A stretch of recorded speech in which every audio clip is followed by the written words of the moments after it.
여러분 안녕하십니까? 부동산공법 이석규입니다.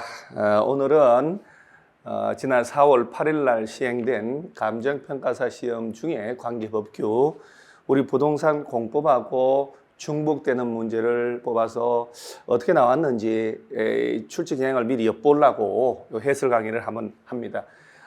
우리 감정평가사 시험하고 공인중개사 시험은 나왔던 게 똑같이 나오는 경우가 꽤 많습니다. 그 다음에 국토교통부에서 시행하는 이 시험의 출제 요 방향을 대충 짐작을 할 수가 있거든요. 우리가 지금 공부하고 있는 이 방향이 맞는지 안 맞는지 확신을 가지고 계속 가야 되니까. 그래서 한번 풀어보는데 21문제가 비슷합니다.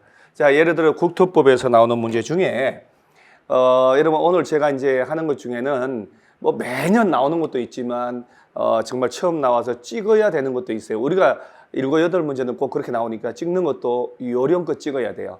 바로 1번 문제가 국토법령상 뭐 이런 거는 뭐 평소에 수업을 하면서 외우는 게 아니기 때문에 도시 지속 가능성 생활의 인프라 수준 평가 설명으로 옳지 않은 것 우리 중개사 전혀 시험 나오지 않은 거예요. 근데 이제 이런 걸 보면 그럼 우리가 알고 있는 걸로 답을 찾는 게 아니라 그래도 답을 하나 찍어야 어차피 이제 빈칸으로 나올 수는 없으니까 옳지 않은 것은 이라고 됐잖아요.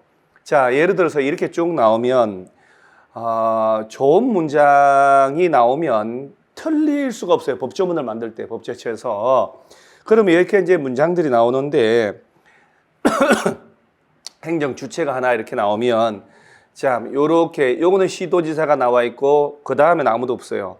얘가 정답일 확률이 제일 높습니다. 자, 예를 보면 또 어떻게 모습이 생기냐면 도시의 지속 가능성 생활 인프라 수준의 최종 평가 주체는 시도지사다라고 해놓고 그 다음에 모르겠단 말이지. 이런 것도 안 해왔기 때문에 평가 지속 가능성 평가 기준에는 토지 이용의 효율성, 환경 친화성 이런 거 이렇게 보면 편의성, 쾌적성 이런 걸 고려해야 한다. 좋은 얘기잖아요. 이런 게 틀릴 수가 없지요. 이런 게 외울 필요도 없는 거예요. 모르는 문제 나왔을 때 요령이에요. 이런 건 무조건 맞는 얘기예요. 얼마나 좋은 얘기예요. 이거 뭐 쾌적성, 편의성을 고려할 필요 없다. 그럼 틀렸죠, 당연히. 이건 당연히 답이 될 수 없고. 자, 여기서 보세요. 국가와 자치단체는 지속가능성 생활의 인프라 수준 평가 결과를 도시군계획 수립 집행에 반영해야 한다. 자, 국가와 지자체가 반영을 해야 되는데 국가도 들어가고 지자체도 들어가잖아요, 지금. 그러면 최종 평가를 시도지사가 하면 국가는 어떡하냐고. 따라서 이런 경우는 최종 평가는 국토교통부에서 해야 된다라고 법 규정이 돼 있거든요. 그래서 몰라도 이 지문하고 이 지문을 보면 나는 찍어도 1번으로 간다라고 해야 되는 거예요. 여기 지금 국가 지자체는 좋은 얘기잖아요, 지금 이렇게. 그러니까 이거는 국가도 들어가니까 얘들을 다 포함하려면 당연히 국토교통부 장관이 나와야 되는 거예요. 그래서 틀린 게 1번이 되는 거예요. 그 다음에 또 4번, 5번 보면 생활의 인프라 평가 기준에는 보급률 등에 고려한 뭐 생활의 인프라 설치의 적정성, 용이성, 접근성 다 좋은 얘기잖아요. 이런 고려하는데 틀릴 수가 없죠, 이런 것들은. 그 다음에 뭐 지속 가능성 다 좋은 얘기란 말이에요. 그러니까 이런 문제를 찍을 때 한 걸음 떨어져서 다 좋은 얘기인데 행정 주체가 하나 나와 있다 또는 안 고려할 필요 없다 이렇게 부정문 나오면 걔를 찍으시면 돼요. 그래서 얘는 한번 참고로 찍는 걸 연습한 거고 우리 중개사 시험은 단 한 번도 나온 적이 없습니다. 그래 아시고 답 저렇게 찍으면 되는구나 라고 하는 거예요. 자, 그 다음 2번 문제가 광역도시계획인데 여러분 얘는 무조건 나옵니다. 그래서 우리 공인중개사 시험에서 제일 첫 번째로 나오는 게 광역도시계획, 광역계획권. 우리 중개사 작년 시험에는 광역계획권에 대한 문제를 나왔으니까 올해는 광역도시계획 전반적인 걸 낸단 말이에요. 그러면 우리가 여태까지 공부해 왔는 게 제대로 가고 있나 보는 거예요. 제가 이걸 강의할 때마다 감평사 시험인데 나머지는 세월이 가면 절대 틀릴 수가 없는데 이렇게 쭉쭉 반복을 하니까 꼭 명심할 거 있다고 그랬어요. 광역계획권 지정을 누가 하느냐 그리고 광역도시계획을 누가 수립하느냐 이 두 가지가 헷갈려요. 그래서 내내 보면 누가 광역계획을 지정하나요? 누가 수립하나요? 이걸 자꾸 틀리게 해요. 또 이걸 정답 처리를 하고 왜냐하면 절차라든가 뭐 5년마다 정부 측에 구축한 걸 업데이트하고 이건 세월이 반복되면 안 해도 다 외우고 있거든요. 안 해도 다 푸니까. 그래서 광역계획권을 누가 지정하고 누가 수립하는지가 제일 포인트예요. 그래서 여러분요, 제가 이론을 정리할 테니까 얘는 우리 시험에서도 무조건 유의미하기 때문에 광역도시계 꼭 외워놓으셔야 돼요. 광역도시계 나오면 일단 미리 광역계획권을 지정해야 되니까 여기에 대한 장기발전 방향 제시하는 계획이다. 광역계획권 하면 입으로 뜯어놓고, 그 다음 이건 자 지정대상 누가 지정권자 나오잖아요. 이 지정권자를 꼭 외워놓으셔야 돼요. 반복하셔야 돼요. 자, 인접한 둘 이상의 여러 개 시군의 관할 구역에 이거 포인트가 전부도 되고 일부도 된다. 전부만을 대상으로 그럼 틀리지. 자, 그 다음에 누가 지정하느냐? 꼭 광역계획권은 머릿속에 지정은 단독으로 입으로 뜯으셔야 돼. 지정은 단독. 같이 지정한다는 건 절대 나오면 안 돼요. 무조건 틀려요. 수립은 공동으로. 그래서 보면 광역계획권이 둘 이상의 시도 관할에 걸쳐 있으면 보세요. 국토교통부 장관이 지정하잖아요. 시도지사가 공동으로 지정 이렇게 자주 나오거든. 광역계획권이 도관할 구역에 속하였으면 관할 도지사가 지정. 자, 지정권자 보세요. 국토교통부 장관 아니면 도지사 단독이잖아요. 그리고 지정을 해줬으니 광역도시계획을 장기계획을 짜야 되는데, 자, 요청을 보면 잠깐 보시면요. 자, 이런 지문이 중앙행정기관장이나 시도, 시장 운수는 국토교통부 장관이나 도지사에게, 그럼 이 사람들이 지정권자거든. 광역계획권 지정해 주세요, 변경해 주세요, 요청할 수 있다. 이거 어떻게 내는 줄 아세요? 요청할 수 없다 이렇게 내잖아요. 그럼 너무 쉽지. 그런 것들은 요청할 수 있다. 자, 그리고 광역도시계획을 수립하자. 누가 수립할까? 그러니까 광역계획권 지정과 광역도시계획 수립은 시간이 걸려도 10번 정도를 반복해 놓으세요. 반드시 시험 나오니까. 이거는 매년 나왔잖아요. 그러니까 누가 수립할까? 원칙적으로 잘 봐요. 광역계획권이 같은 도 관할 구역 안에 있다. 도지사가 짠다고 시험을 자꾸 낸단 말이에요. 그러면 지정된 곳에 관할 시장 또는 군수들이 공동으로 수립. 이렇게 짰잖아요. 그러면 관할 도지사한테 가서 승인받아야 된다. 둘 이상의 시도 관할에 걸쳐 지정됐다면 관할 시도지사가 공동으로 수립, 공동으로 수립 나오잖아요. 이렇게. 자, 수립은, 광역도 수립은 시장 또는 군수 또는 시도지사가 공동 수립. 자, 그러면 주어가 시장 또는 군수가 공동으로 짰다. 그러면 누구 찾아가 승인받을까요? 관할 도지사한테 가야 되는데 국토교통부 장관에게 간다라고 틀리게 내죠. 시도지사가 짰다. 이건 도지사한테 간다라고는 안 내니까. 그럼 시도지사보다 높은 사람은 국토교통부 장관, 시장 군수보다 높은 사람은 도지사. 이땐 얘가 지정했고 이땐 얘가 지정했을 거니까 그 관련된 걸 알아놔야 된단 말이에요. 그러니까 수립은 공동으로 짠다 이게. 자, 그런데 지정한 날부터 3년이 가도록 관할 시장 군수로부터 승인해 주세요라고 없다면 도지사한테 안 올라와, 국토교통부 장관에게 안 올라와. 그러면 얘네들이 직접 짜버릴 수도 있다. 3년이 가도록 안 올라올 때 지정해 준지 딱 기억을 하고, 그 다음에 얘들을 가지고 요거는 외워놔야 된단 말이에요. 문제를 한번 풀어볼게요. 과연 문제가 방향대로 풀리는가 갑니다. 자, 옳은 것은이라고 되어 있죠. 옳은 것은 광역계획권이 둘 이상의 시도 관할에 걸쳐 있다면 관할 시도지사가 공동으로 광역도시계획을 수립한다. 정확하잖아요. 둘 이상 시도에 걸쳤으면 국토교통부 장관이 지정했을 것이고 지정된 곳에 시도지사가 같이 짜서 장관 승인받는다. 딱 정확하게 맞죠? 자, 그 다음에 요거는 2년이 아니고 3년 지날 때까지. 자, 여기서 잘 보세요. 광역계획권 지정한 날부터 3년 지날 때까지 관할 시도지사로부터 승인해달라고 신청 없으면 국토교통부 장관이 수립한다. 자, 이게 보세요. 원래는 얘가 짠다는 얘기잖아요. 자, 여기 지금 광역도시 시도지사 공동으로 수립한다. 요 지문의 정답의 힌트가 여기 또 들어갔잖아요.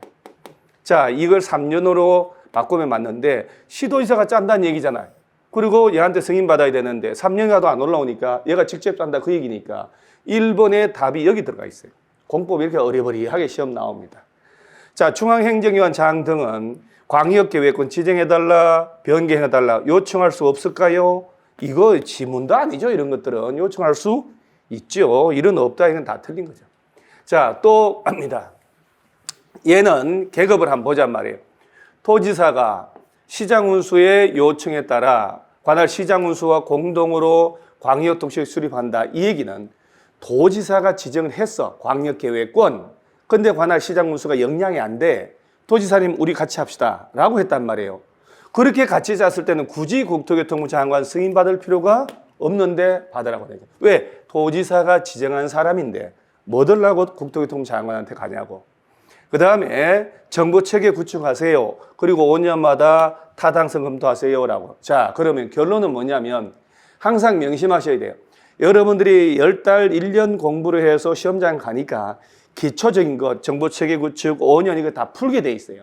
자, 항상 시험 전날까지 헷갈리는 게 뭐냐면 광역계획권 지정을 누가 하나요?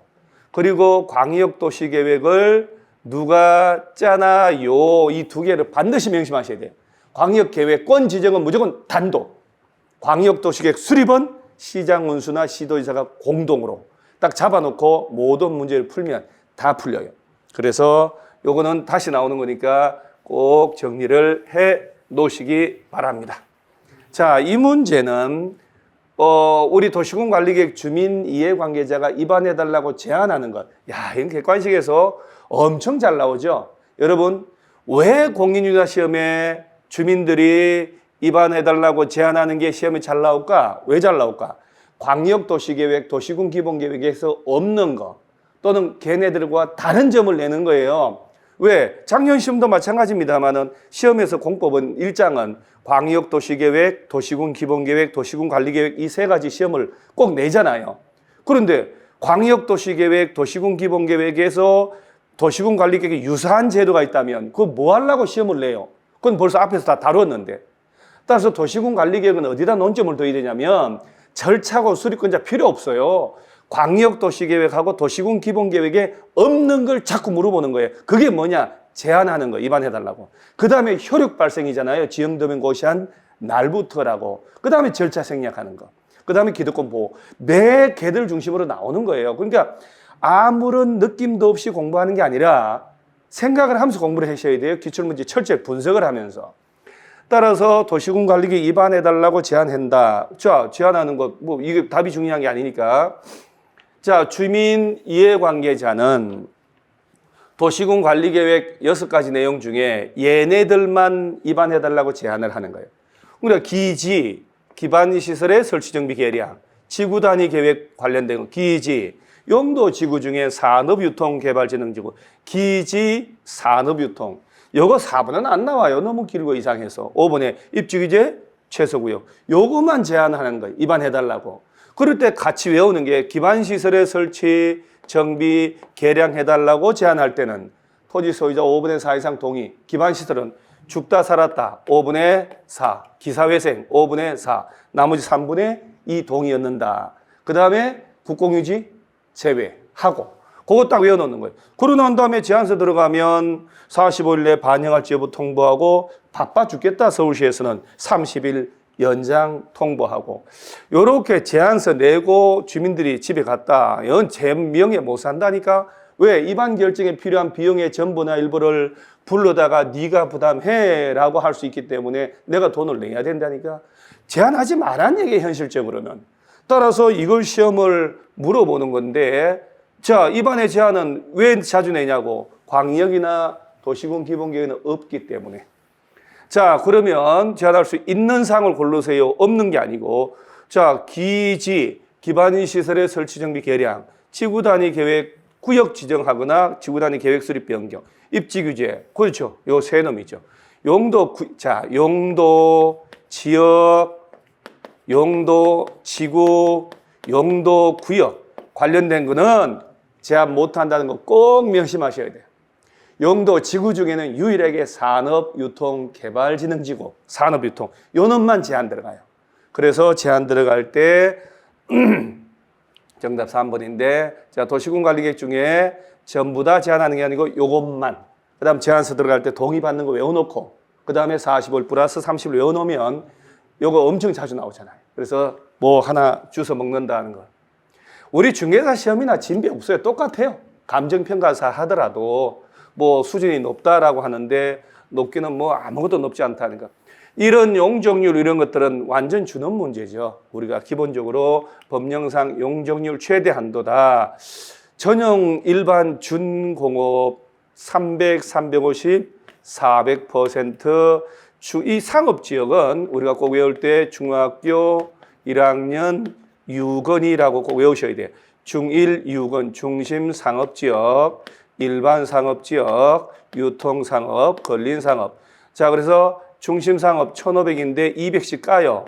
1,300, 1,100, 900. 중학교 1학년 6원이 중1 6원 이렇게 딱 외워놓으면 1,500 잡아놓으면 200씩 까면 다 돼요.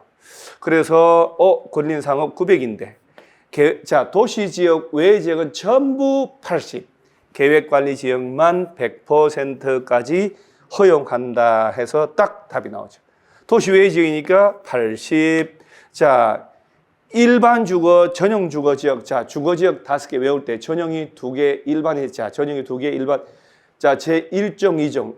그다음 일반이 1, 2, 3종이잖아. 그러면 용적률 외울 때 100, 150, 200, 250, 300, 500. 전용이 2개, 일반이 3개. 그다음에 준주거. 용적률 외울 때 그냥 일종 전용부터 150씩 다 하면 돼. 150, 5번 될 때까지 200, 250, 300, 준주거 500. 그러면 되게 쉽습니다. 도시 외 지역은 다 80인데 계획관리만 100%다. 자, 중개사 시험보다 더 쉽습니다.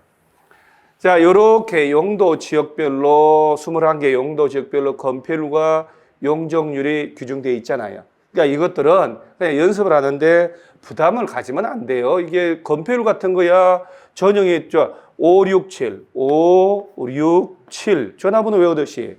그 다음에 567, 9887, 9887 중학교 1학년 6원이. 그 다음에 공업은 다 70, 녹지 다 20, 도시 외 지역은 전부 20인데 계획관리만 40. 별거 아니잖아요. 그래서 전용주거 지역은 1종, 2종 50, 일반이 10% 더 60인데 3종만 50, 준출이 70. 아무것도 아니고 용적률도 보면 물론 용도 지역이 베이스가 깔려 있어야 돼요. 그래서 여기 보면 출발 100 잡고 50씩 다 같이 150, 200, 250, 300, 준주거 500. 전용이 2개, 일반이 3개니까 손가락 2개 가지고 이렇게 100, 150, 200, 250, 300, 500 이렇게. 아무것도 아니죠. 그 다음에 중학교 1학년 6원이 1,500, 200씩 까잖아요. 그 다음에 300, 350, 400, 800, 100, 보생자. 아이고, 아무것도 아니에요, 이런 거는. 자, 그 다음에, 자, 요게 개발행위 허가인데, 자, 우리 간평가 시험에서 개발행위 허가도 냈네, 용적률도 냈네, 제한, 입안이 해달라고 제한하는 거 냈네. 그럼 그 부분은 집중적으로 파고 들어가서 외워 놓으셔야 돼요. 왜? 얘네들이 계속 나오는 거니까. 그래서 옳지 않은 건데, 뭐, 옳지 않은 거니까 자세히 설명할 필요는 없고요. 자, 예를 보면, 개발행위 허가를 받았다. 자, 여러분 공부를 할 때, 개발행위 허가를 받았다. 허가받은 사항을 변경할 때도 똑같이 허가를 받아야 한다는 거 아셔야 돼요. 단, 사업기간 단축하거나 부지연면적 5% 범위 안에서 축소 줄이는 변경은 허가 안 받고 변경할 수 있고 통보만 하면 되잖아요. 자, 이런 식으로 되잖아요. 그거 수업 시간에 입으로 자꾸 떠들면서 하셔야 돼요. 자, 개발행위 허가받은 걸 변경할 때도 허가를 받습니다. 단 사업기간 단축하거나 부지연면적 5% 범위 안에서 줄이는 변경은 허가 안 받고도 변경할 수 있다. 그럼 입으로 2-3번 떠들어놓은 사람은 1년 내내 떠들었을 거 아니에요. 그러면 허가받은 부지연면적 5% 범위 확장이래잖아요. 허가받지 않아도 된다. 아니죠. 확장은 허가를 받아야 됩니다. 자, 이런 게 한번 출제가 되면 다시 또 출제되니까 입으로 떠들어 이런 경미한 변경 정리해 놓으시기 바랍니다. 자, 얘는 우리 중개사 시험하고 뭐 나왔던 문제 똑같은 문제를 또 출제를 했는데, 자, 기반시설 부담구역 안에 자, 중요하게 정리하는 점. 기반시설 뭐 잡다한 건 다 아니까 기반시설 부담구역 지정했다. 그 안에서 200제곱미터를 초과하는, 자, 입으로 떠들어야 돼요. 신축 또는 증축할 때 돈을 냅니다. 자, 법이 신축, 증축할 때 돈을 낸다 했으니까 리모델링 할 때는 돈을 낼까요? 안 내도 되죠. 신축, 증축이 아니니까. 200제곱미터 초과하는 신축, 증축을. 중개사 시험도 빈칸을 내서 얼마냐 냈고, 그리고 간평사도 이렇게 내잖아요. 그 다음 또 중요한 같이 곁들여 외울 점은 기반시설 부담구역 지정했잖아요. 그러면 1년 되는 날까지 기반시설 설치계획 안 짜면 1년 되는 날에 다음 날 다 해제가 돼요. 자, 이런 것들은 머리로 공부하는 게 아니에요, 여러분들. 입으로 떠들면서 하셔야 돼요. 1년 되는 날에 다음 날, 1년 되는 날의 다음 날. 몇 번만 계속 해보고 1년 내내 그렇게 하면 실수를 안 하고 갈등을 안 합니다. 바로 답이 팍 나오죠. 따라서 이 문제가 바로 200. 자, 그러면 200제곱미터 초과하는 신축, 증축할 때 돈을 내야 되는데, 그러면 건축 허가를 받고 2달 내에 부과를 하거든요. 허가 떨어지면. 그럼 그 돈이 500만 원 날라왔다. 언제까지 낼까? 궁금하잖아요. 막 내는 게 아니고 다 짓고 사용 승인 신청할 때 내면 됩니다. 그런 표현들을 연습해 놓으셔야 돼요.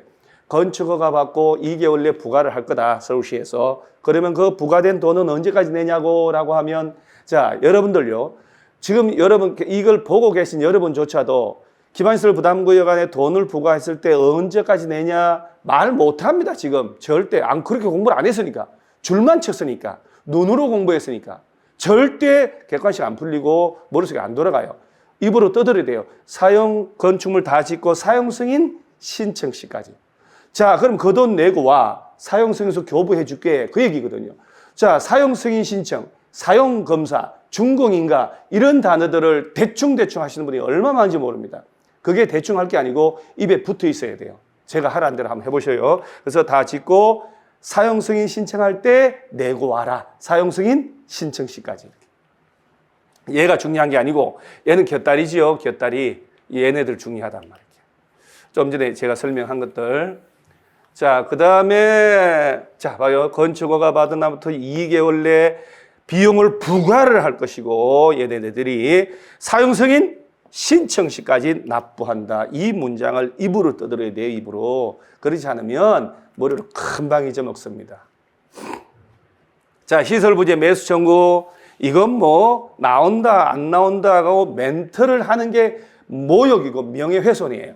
무조건 나온다라고 보고 정리를 해 놓으셔야 돼요. 답이야 뭐 옳지 않은 것은 5층이 웬일입니까? 자, 매수하지 않기라면 3층 이하의 단독주택, 1종 2종 건생 공작물 설치할 수 있다. 3층 이하잖아요.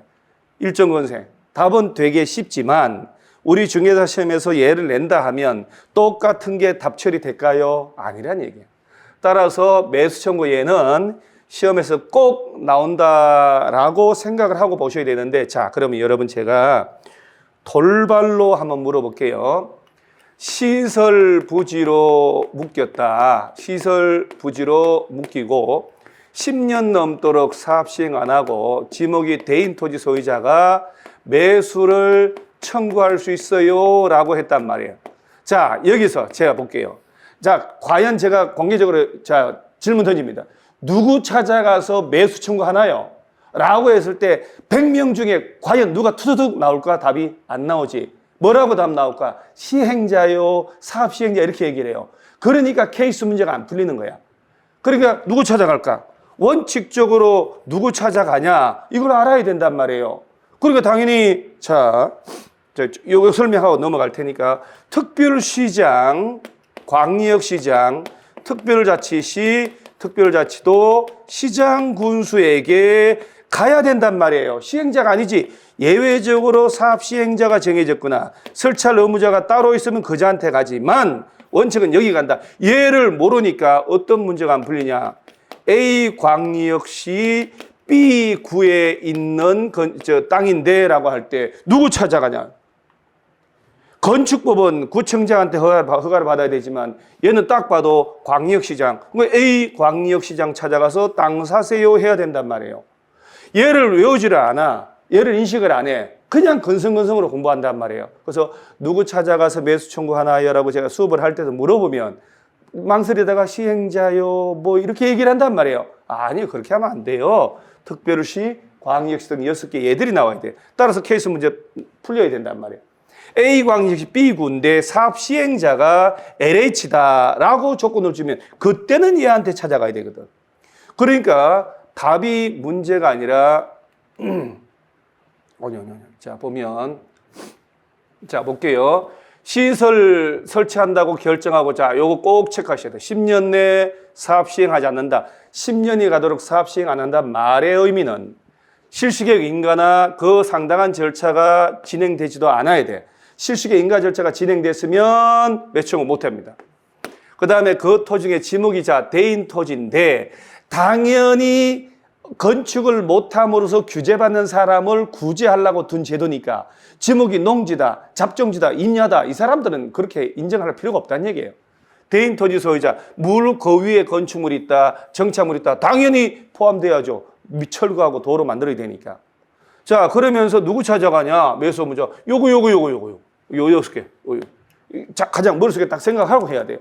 예외적으로 뭐 시설 사업 시행자가 따로 정해졌다, 설치할 의무자가 따로 있다면 그자한테 가야 되겠지만 6개 요 시장으로서 우리 국토법 6개 얘들 나오잖아요. 그 다음 중요한 게 6개월 내에 매수 청구 들어가면 매수할지 여부를 결정해서 통보해주고 사기로 했다. 2년 내 사라. 이거는 입으로 떠들어야 되는 거예요. 매수 청구 들어가면 6개월 내. 사기로 했으면 2년 내. 자, 그 다음에 자, 매수 대금은 현금으로 주는 게 원칙인데 원칙이 정말 중요한 건데 단 토지 소유자가 원하거나 부재부동산 비업무용 토지로 매수 대금을 3천만 원 초과한다면 매수 의무자가 자치단체라면 채권을 발행해서 대금을 지급할 수 있다. 매수 의무자가 지자체일 때.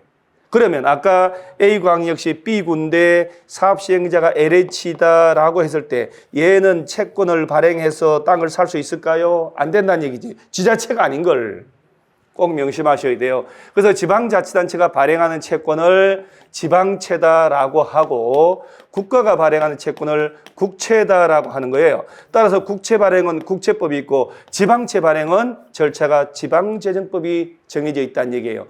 물 흐르듯이 공부를 해놔야 문제가 쉽게 풀리고 물이 탁탁탁 들어가요. 그래서 채권을 발행할 수 있는데 채권의 상환 기간은 아무리 길어도 10년 내 5년에서 10년 그러면 안 돼. 10년 이내. 따라서 8년, 7년도 가능한데 15년 안 돼. 상환 기간은. 자, 이것도 입으로 떠들어야 됩니다. 그 다음에 예금금리 이상 보장하고 자, 구체적인 상환 기간과 이자는 해당 지자체의 조례로 정하니까 왜?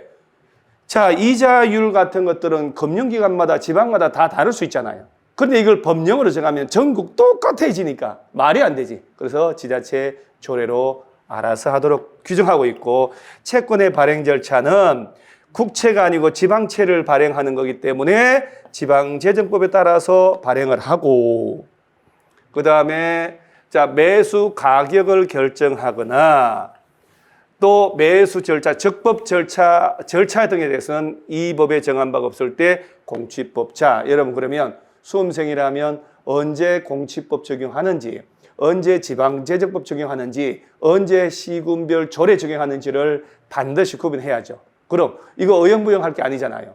그러니까 이거를 두세 번 대충 줄치고 가는 사람은 계속 그 수준이지만 다부지게 10번을 봐서 딱 외워놓은 사람은 무조건 답이 보이죠. 그래서 자, 매수 가격, 매수 절차에 대해서 적용하는 것은 공취법. 그 다음 채권 발행 절차는 지방재정법. 채권의 상환기간 이자는 지자체별 조례라고 딱 정리를 해 놓으셔야 돼요. 그 다음에 이제 안 사기로 했다. 산다 해놓고 안 사면 허가를 받아서 단독주택 3층 이하. 그 다음에 1종건생 3층 이하. 2종건생도 3층 이하는 허가받아 지을 수 있는데 단 2종건생이라도 단 안마 노래방 고시원 제외하고 라고 연습하셔야 돼요. 단란주점, 안마시설, 노래연습장, 다중생활시설이 옛날 고시원이거든요. 얘들은 빼고 나머지만. 그래서 머릿속에 매수 청구했더니 안 산다라고 하네 서울시에서 그럼 내 땅에다가 3층짜리로 1층을 단란주점으로 2층을 안마시술소, 3층에 반은 노래 연습장, 3층에 반은 고시원으로 자, 안 되는 것만 묻고 나왔잖아요. 자, 얘들 뺀 이종원생은 지을 수 있다. 그러니까 아까 정답 5층 틀렸잖아요. 그래서 정리를 꼭 해놓으셔야 돼요. 매수 청구제도는 입에서 두두두둑 나올 정도로 30분 정도 투자해서 계속 반복을 해 놓으시면 됩니다.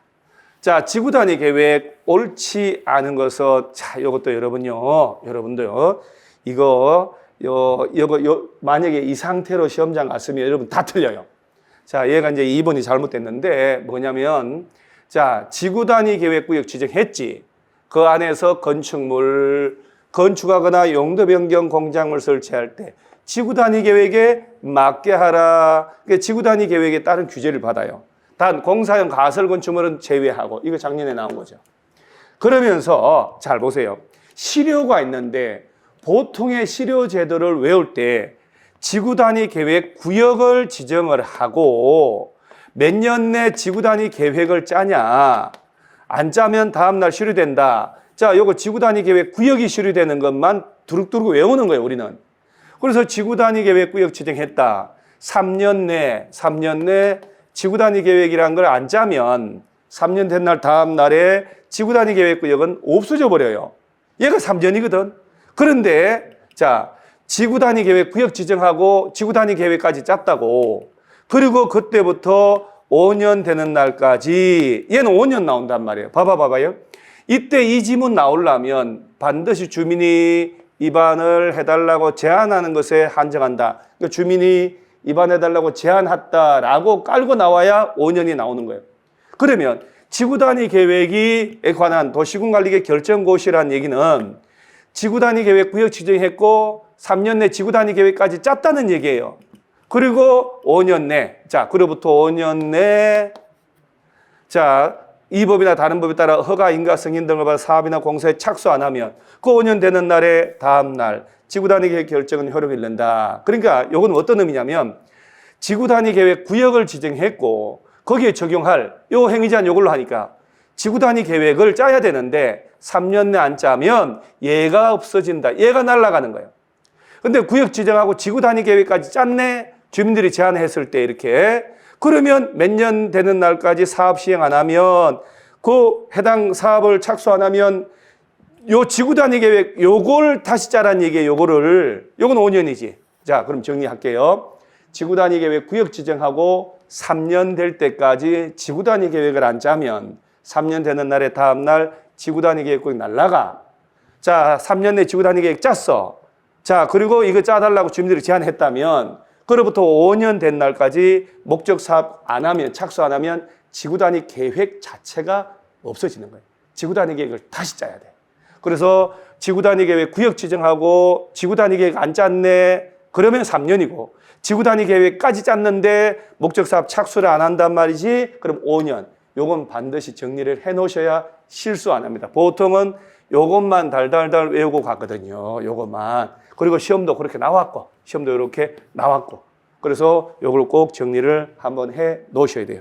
자, 다음 문제는 9번이 입지기지 세수구역인데 얘도 워낙에 이제 한 개 정도 예상을 하시는데 참 이에 해당하지 않는 것은 보면 3번 보면 노후불량 건축물이 밀집한 주거지역 또는 공업지역을 대상으로 라고 해야 되는데 상업지역으로 바꿔놨잖아요. 이건 제가 수업 시간마다 예상을 한 거죠. 그래서 제가 예를 들 때 3개 이상의 대중교통의 노선이 교차하는 결절지로부터 1km 할 때 영등포역 주변은 정확하게 여기 해당한다. 그래서 영등포역 뒤로 가면 정말 오래된 단독주택 빌라들도 있고 맞은편에 보면 물레동 쪽으로 철공소 공단도 많다. 그래서 그런 데를 싹 다 정비하는 이런 대상이다라고 하면서 주거지역, 공업지역 그러니까 이런 것들도 수업 시간에 이렇게 입을 툭툭 떠들면서 공부한 사람들이 나도 모르게 답이 나와요. 그래서 공인중개사 공부는 공법은 특히 입으로 툭툭 떠들면서 손으로 써보고 공부하는 게 제일 좋습니다. 그렇지 않으면 암기 안 됩니다. 자, 그 다음에 성장관리계획인데 자, 여러분 제가 제 수업을 듣고 계신 분들은 교과서에 예상 답까지 표시를 했어요. 우리 중개사 시험에서 성장관리계획이 작년, 재작년도에 처음 나올 때 성장관리계획구역 지정 대상 그 용도 지역, 주거, 상업, 공업 빼고 그러면 첫 번째 나올 때, 맨 처음 나올 때 아마 용도 지역이 주거 지역으로 답 처리될 거다라고 했는데 그대로 답이 돼 있고 지금 작년에 시험 나올 때 건폐율 용적률 완화되는 게 나왔단 말이에요. 그럼 이번에 만약에 시험 나온다면 성장관리계획에 들어갈 내용이 아닌 것 고르시오라고 나올 거다. 그럼 답은 건축선 관련된 게 답이다까지 했고 써놓으라까지 했거든요. 그러니까 성장관리계획에 포함할 사항으로 명시되지 않은 것은 여기가 정답이 3번의 건축선에 관련된 거예요. 그래서 성장관리계획 하면 얘가 이제 요 내용을 담아서 성장관리계획 짜야 된다. 보면 기반시설의 배치 규모, 지구 단위 계획 짤 때 내용하고 똑같잖아요. 건축물의 용도 제한, 건폐율 용적률, 배치형태 색채 높이, 경관 등인데 다 지구 단위 계획에 담을 내용과 중복이 돼요. 여기 아무리 봐도 건축선이 없죠. 따라서 정답은 성장관리계획의 내용을 물을 때는 거의 답이 얼토당토하는 걸 만들지 않거든요. 그러니까 건축선이 예상되는데 예상 그대로 시험이 4월 8일 날 답이 된 거예요. 중개사 시험 마찬가지예요. 똑같이 나올 수 있습니다. 그래서 이번에는 여러분들이 성장관리계획에 들어갈 내용을 꼭 읽어 놓으셔야 돼요. 단계별 집행계획인데 이것은 이제 완전 변방이죠, 변방. 시험에 거의 잘 안 나오는. 그래서 단계별 집행계획은 외울 때 1단계, 2단계로 나눠진다. 그래서 시설이 결정돼서 3년 내 사업 시행하면 1단계로 재원 조달, 보상하는 돈 드는 계획이잖아요. 3년 내 공사해야 되겠다, 1단계. 3년 뒤에 할까, 2단계. 그리고 매년 2단계 집행계획 검토해서 1단계로 올린다라고만 외워놓으면 됩니다. 재원 조달이나 보상하기 위한 이게 이제 돈 드는 계획을 단계별 집행계획이다라고 하는 거거든요. 옳은 것은 국토교통부 장관은 수립에 주체될 수 있다. 당연하지. 왜냐하면 시설을 설치하기 위한 도시군 관리계획의 위반권자가 단계별 집행계획 짜는 거예요. 따라서 원칙적으로 누가 위반하냐? 특별시장, 광역시장, 특별자치시, 특별자치도 시장, 군수가 예외적으로 국토교통부 장관, 도지사도 위반할 수 있거든. 얘네들이 시설을 설치하기 위한 도시군 관리계획 위반 결정을 했으면 얘네가 단계별 집행계획 짜는 거예요. 그러니까 정답은 1번. 그 다음에 이 지문은 아주 그냥 지엽적인 거거든요. 사실은 안 해도 됩니다만은 정비법에 따른 도시군 관리계획 결정이 의제된다. 그러면 2년 내 단계별 집행계획인데 이건 따로 안 해도 전혀 관계 없습니다. 요것만 기억을 해 놓으시면 돼요. 1단계, 2단계 기준, 이 3단계는 없어요. 1단계, 2단계. 요거 딱 외워 놓으시고 3년 이내에 시행하는 것은 1단계로 포함되고 이건 문장 말이 안 되죠, 사실은. 3년 이내에 한다, 1단계. 3년 이후에 한다, 그러면 2단계인데 말이 안 되는 거고. 변경할 수 없다. 왜 없을까요? 다 있죠, 당연히. 재원 조달 보상하기 위한 계획인데 변경이 안 된다, 말이 안 되고 이런 식으로 부정적인 표현 들어가면 공법시험은 다 틀린 거다라고 답을 찍으면 됩니다. 얘들 나온 거거든요, 이렇게.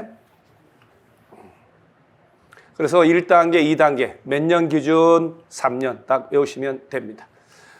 도시군 계획 시설 사업 옳은 거다. 옳은 건데, 여기에 우리도 도시군 계획 시설 사업은 꼭 하나 낸다라고 보면 되는데, 얘는 이제 좀 찬찬히 집중을 좀 해봐야 될 것 같은데, 대도시 시장은 실시 계획, 예를 들어서 시도지사, 대도시 시장은 실시계획 작성했을 때 인가를 안 받죠. 자기들이 인가권자입니다. 따라서 국토교통부에 실시계획 인가를 받을 필요 없고 2번 질문은 좀 중요합니다. 시설 사업이 둘 이상 시군 관할에 걸쳤다. A시, B군에 걸쳐서 도로가 설치돼야 되겠다 하면 국토교통부 장관이 시행자 정한다. 좀 뭔가 말이 안 되죠. 둘 이상 시군에 걸쳤다 그러면 자기들끼리 만나서 협의하여 누가 시행을 할래라고 시행자를 협의하여 정하는데 협의가 잘 안 되겠죠. 혐오시설은 서로 안 하려고 하고 업적이 되는 서로 하려고. 협의가 안 된다 할 때 국토교통부 장관이 시행자를 정한다라고 또 시험을 내요. 시군이니까 같은 도 안에서 시군별로 협의가 안 되는 거잖아요. 그때는 도지사가 지정하고 둘 이상의 시도에 걸쳤는데 협의 안 된다. 그때는 국토교통부 장관이 시행자를 정해준다. 따라 틀렸고. 자, 둘 이상으로 분할하여 시행할 수 없다. 자, 이렇게 나오죠. 이렇게. 몰라도 이건 다 틀린 거예요. 공법은. 이런 법조문은 안 만드니까. 분할하여 시행할 수 있다. 그 다음에 LH 공사법에 따라 LH가 시행자로 지정받기 위해 제출하는 신청서에는 자금 조달 계획은 포함되지 않는다. 이렇게 보세요. 이렇게. 이런 식의 지문은 다 틀린 거예요. 자금 조달 계획이 포함 안 되면 말이 안 되잖아요. 그 다음에 한국전력공사는 사업 시행자 될 수 있다. 그러니까 공공기관을 얘기하는 거예요. 얘들은 시행자 될 수 있다. LH나 지방공사 등도 가능합니다. 그래서 얘는 이제 사업 시행자 쪽에서 문제를 포인트를 맞췄는데 시설사업 전반적인 걸 정리를 한번 쫙 해 놓으시면 됩니다. 이거 하나 나오죠. 우리 이 시험에서도. 그 다음에 우리 작년에도 예를 언급했는데 타인 토지 출입이에요. 우리 중개사 시험도 법조문을 그대로 갖춰놨는데 타인 토지에 출입을 하고 조사 청량할 수 있다. 그러면 얘가 타인 토지에 출입할 수 있는 경우를 모두 골라라. 그럼 머릿속에 자, 요걸 기억하셔야 돼요. 자, 우리가 도시군 계획 수립해야 되겠다. 요 놈은 도시군 기본계획하고 도시군 관리계획을 합친 거죠. 그 다음에 광역도시계획을 짜야 되겠다 할 때 도시군 기본계획, 도시군 관리계획, 즉 도시군 계획 짜거나 광역도시계획 짜려면 절차가 기초조사하여야 한다 나와 있잖아요. 따라서 조사를 하려면 남의 땅이라도 들어가서 청량을 해야 되니까 당연히 인정하고 요거 도시군 계획. 그 다음에 개발밀도관리구역, 기반시설 부담구역 지정할 때도 절차 남의 땅에 들어가야 되고 청량 이건 당연히 해야 된단 말이에요. 자, 그래서 지가 거래동향조사 등 관련돼서 다 인정을 하는데 답은 자, 우리 시험에서 꼭 주의할 점. 도시군 계획, 요게 기본계획, 도시군 관리계획, 광역도시 플러스 광역도시계획, 개발밀도관리구역, 기반시설 부담구역 이런 거 지정할 때. 그 다음에 사업에 관련 이건 당연하죠.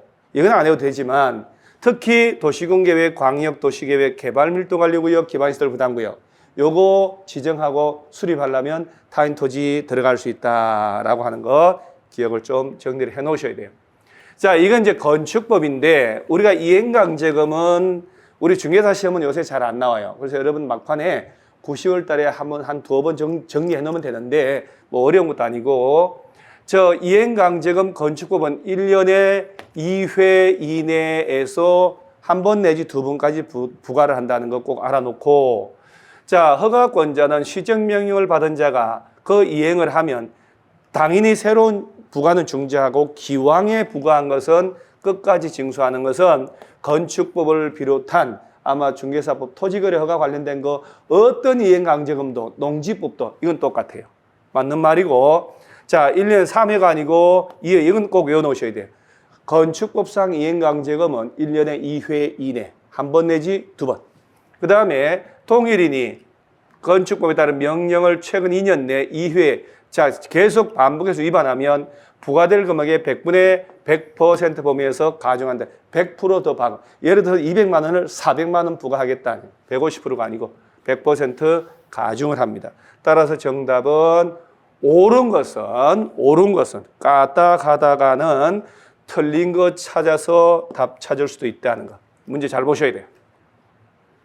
자, 이 문제는 건축허가 건축신고 중에 여러분 제가 개인적으로 늘상 얘기하다시피 건축법은요 7문제 내는데 우리가 배운 데서 나온 것은 거의 다 답을 맞춰요. 그런데 두세 문제는 우리가 배울 수 없는 영역을 냅니다. 그거는 그냥 마음 접으셔야 돼요. 찍어야 돼요. 그래서 건축법에서 가장 제가 볼 때 심오한 것은 대수선을 누가 제대로 이해하고 있는지 요거하고 그 다음에 건축 신고 대상을 누가 정밀하게 반복해서 외우고 있는지 이 두 가지가 조금 머리가 필요해요. 나머지는 머리가 필요 없어요. 건축법은 단순하기 때문에. 자, 신고하면 허가가 있는 것으로 본다. 의제되는 것은 자, 대수선이 내력벽을 자 이렇게 돼 증설하거나 해체하거나 그 벽면적을 30 이상 수선하거나 변경하는 걸 대수선이라고 해요. 그러면 대수선은 정설, 해체, 수선, 변경인데 이 중에 하나를 하려면 기둥을 뭐 똑같이 대수선 허가를 받지만 그 중에 30제곱미터 이상 수선, 기둥을 3개, 보 3개, 지붕틀 3개 이상 수선이란 말 나와. 수선만 할 때는 다 신고 대상이에요. 나머지가 허가 대상이에요. 자, 그러면 내력벽을 20제곱미터 이상 수선하는 게 아니고 이거는 30제곱미터 이상 수선할 때 신고 대상. 20제곱미터면 그냥 하는 거예요. 법을 적용 안 받으니까. 자, 그리고 계단, 주계단, 피난계단, 특별 피난계단은 몇 개가 없으니까 수선하는 거 신고 대상 맞고, 대들보, 지붕틀, 기둥 전부 3개 이상, 3개 이상, 3개 이상 수선하는 게 신고 대상인 거예요. 다 수선이잖아요. 30, 3개, 3개, 3개 이상. 따라서 얘가 정확하게 신고 대상 맞고 나머지 신고할 필요가 없는 내용이에요. 네 마음대로 하세요라고 하는 거예요. 자, 이런 것들은 건축법에서 제정과 조정인데 이건 여러분들 건축법 우리도 있지만 얘들 따로 공부할 필요 없어요. 얘들은 공부하는 게 아니고 민사소송 관련돼 가지고 너무 어려운 내용이고 투입하는 것에 비해서 얻는 이 실익이 없어요. 그래서 얘들은 특별히 하지 마시고 나중에 막판에 한 2개 정도만 저희들이 정리해주면 그것만 알고 시험장 가면 됩니다. 조정이나 제정 옳지 않은 것은 조정안을 제시받은 당사자는 그로부터 15일 내 수락 여부를 알려야 한다라고 됐는데, 그래서 이런 것들은 지금 할 필요 없습니다. 틀린 게 3번이네라고까지만 알아놓으면 됩니다. 자, 안전 영향 평가가 툭툭툭툭 나오는데, 자, 입으로 외우셔야 돼요. 초고층 건축물, 초고층이라 하면 50층 이상이거나 200m 이상 건물이 초고층이죠. 자, 초고층 건축물이나 자, 10만 제곱미터 이상이고 연면적이 10만 이상. 자, 이거 주의해야 돼. 이거 16층 이상 건축물이면 안전 영향 평가를 실시를 해야 됩니다. 자, 그러면 여러분 얘들 어차피 좀 우리 중개사 시험도 나오고 간평사 나오고 또 나올 수가 있거든요. 그러니까 이런 거 외울 때 줄 쳐서 책에다가 외워질까요? 아유, 택도 없는 소리 하지 마시고, 자, 입으로 떨어져요. 초고층 건축물이라고 하고. 두 번째, 이거나 얘나 얘 둘 중에 하나인데 얘는 이거라고 됐잖아요. 10만 16층. 10만 이상이고 연면적이 16층 이상. 10만 16층. 초고층이거나 10만 16층. 이라고 입으로 5번만 더 넣으면 아무리 공부머리가 아니어도 외울 수 있다니까요. 자, 초고층이거나 10만 이상이고 16층 이상 건축물일 때 안전 영향평가 실시를 한다는 것. 다음은 조합 관련된 문제인데 여러분 저 정비조합은 꼭 정리를 잘 해놓으셔야 돼요. 한 10번 정도 반복해서 입에서 수수 나올 정도로 옳은 것은, 자, 예를 들어서 1번처럼 조합이 정관의 기재사항인 임원의 수를 변경할 때는 시장운수 등에게 인가받아야 한다. 자, 여러분 제 얘기 잘 들어보세요. 자, 정관 조합 설립 인가라는 게 나오잖아요. 인가를 받아야 된다라고 하고 있는데 또 그중에 일부를 꺼내서 또 인가를 받아야 한다. 법조문은 그렇게 안 만들겠지요. 그래서 이런 경미한 변경은 신고를 하라라고 되어 있거든 지금. 신고 대상을 끄집어내서 또 인가받으라, 또 인가받으라라고. 그래서 이건 틀린 거고. 자, 토지 등의 소유자 수가 100명을 초과하면, 야, 이건 정말 입으로 외우셔야 돼요. 이사수를 5명 이상으로 둔다라는 거 알아놓고, 임기는 3년 이하에서 정관이 정하고 연임할 수도 있다라고 하는 것. 자, 이런 것들은 머리로 하는 게 절대 아닙니다. 그냥 입으로 툭툭툭 떠들면서 하셔야 돼요. 자, 조합장이, 이 지문 워낙 중요하죠. 조합장은 자, 조합을 대표하고 총회 대의원의 의장이 된다라고 해요. 따라서 조합장은 당연직 대의원이 될 수밖에 없지만 그 외 이사 감사는 대의원이 될 수 없다는 거 꼭 기억을 하셔야 돼요. 조합장이 아닌 임원도 대의원이 될 수 있다. 이 지문 워낙 자주 나옵니다. 자, 조합장만 대의원의 의장, 대의원, 이사 감사 안 됨이라고 정리를 해 놓습니다. 따라서 건설되는 건축물의 설계 계율을 변경할 때 당연히 자, 지어질 건물, 아파트 건물의 설계를 바꾸는데 조합은 전원이 오케이 해야 될 거 아니에요. 따라서 총회 의결을 거쳐야 됩니다. 그래서 정답은 2번. 자, 이런 3개 지문은 꼭 외워놓으셔야 돼요. 엄청 자주 나오죠. 얘보다는 이 3개는 무조건 알고 있어야 된다. 자, 이런 문제를 풀 때 찍어야 돼요. 왜냐하면 사업 시행 계획서에 들어갈 내용도 못 외우는 사람들한테 시행 계획서 내용 그걸 어떻게 우리 수험생이 외웁니까? 근데 시행 계획 인가받고 변경할 때도 인가받으라. 경미한 변경은 신고한다. 그러면 그걸 어떻게 경미한 변경에 해당하지 않는 걸 외울 거냐? 아니란 얘기예요. 자, 그러면 여러분 이런 문제 나오면 꼭 이렇게 보다 보니까 괄호 친 게 나와요. 근데 요새 시험에 박스 안에 괄호 딸린 게 지문이 많이 언급돼요. 그럼 이렇게 보다가 괄호 친 게 나오면 얘가 틀렸어요. 거의 대부분 얘가 답이에요. 다른 것도 마찬가지고. 대지 면적 10% 범위에서 변경한다. 명칭 변경, 주소 변경은 당연히 신고만 하면 되니까. 정비 계획이 바뀌었는데 시행계획서 변경하는 건 당연한 일이고, 내장, 외장이 아니고 이런 것도 괜찮은데, 부대 시설의 설치 규모를 확대한다. 부대 시설 더 좋은 거잖아요. 위치가 변경되는 경우는 제외하고라고 됐거든. 그러면 항상 법을 만들 때는 자, 이해를 해보셔야 돼요. 앞으로도 마찬가지로 이런 지문을 만들고 괄호 친다는 것은 여기에 대한 예외를 항상 둔다는 얘기거든. 예외가 있을 필요 없으면 괄호가 없지. 근데 부대시설의 설치 규모를 확대하는 때 단 위치가 변경되면 안 돼 라고 예외를 둔단 말이야. 단서를. 그러니까 이 괄호가 보면 위치가 변경되는 경우는 안 되는데 포함이라고 됐단 말이에요. 그러면 아무것도 모르겠어. 그러면 이 5개 중에 하나 찍을 때는 이렇게 가로가 달려서 여기 뭔가 이게 식구가 하나 달려 있다. 그냥 그거 찍으세요. 그냥. 걔가 답일 확률이 제일 높습니다. 그래서 나머지를 틀리게 하기 좀 힘드니까 얘도 그런 의도로 출제를 한 거. 이거 어떻게 다 못 외우죠. 그래서 우리가 찍어야 할 문제도 나온다는 거 명심하시고, 자, 이런 문제를 공부할 때 제가 항상 저는 정석으로 공부를 하라고 해요.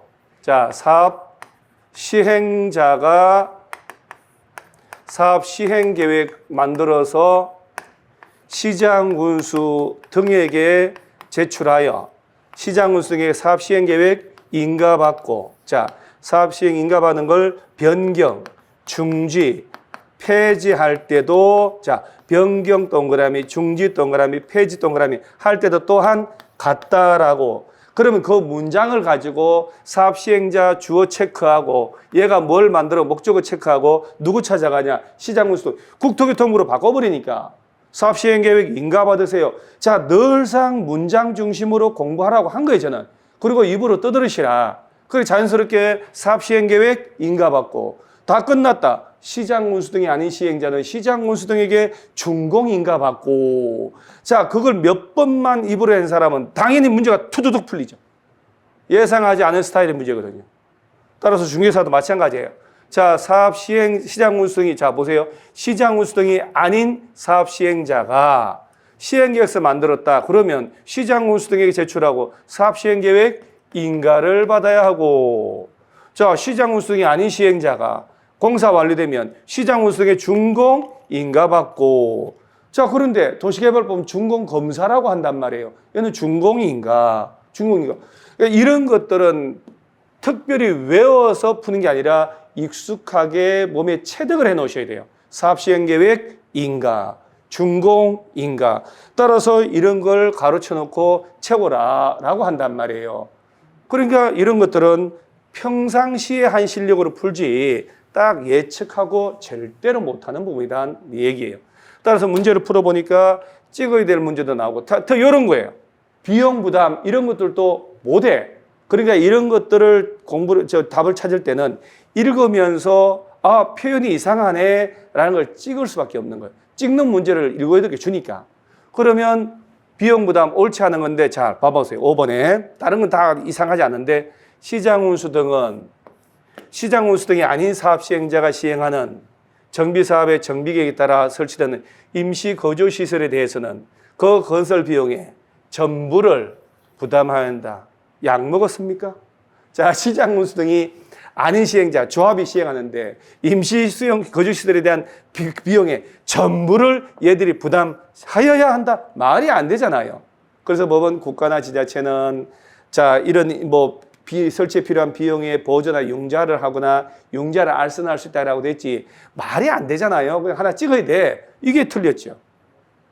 그러니까 이 모르는 문제 나왔을 때, 이런 문제 나왔을 때는 공부할 것도 아니고 구득구득 놀라가지고 부들부들 떠는 게 아니라 한 걸음 떨어져 천천히 보다 보면 두세 번만 읽어보란 말이에요. 보다 보면 뭐 말이 안 돼, 이것은. 이게 답이 나와요. 그래서 낯선 걸 평소에 안 내던 걸 낼 때는 분명히 정답이 어설퍼요. 그리고 그걸 찍는 것도 스킬 연습을 이렇게 하셔야 돼요. 그러니까 이런 것들이 틀렸잖아요. 자, 여기까지가 지난 4월 8일 날 감정평가사 시험 본 걸 해설을 해봤는데, 우리가 늘상 강조하고 늘상 나온 것도 나오고 예측하지 않은 것도 나오잖아요. 우리 시험도 마찬가지예요. 예측하지 않은 게 6-7문제 나올 수가 있다.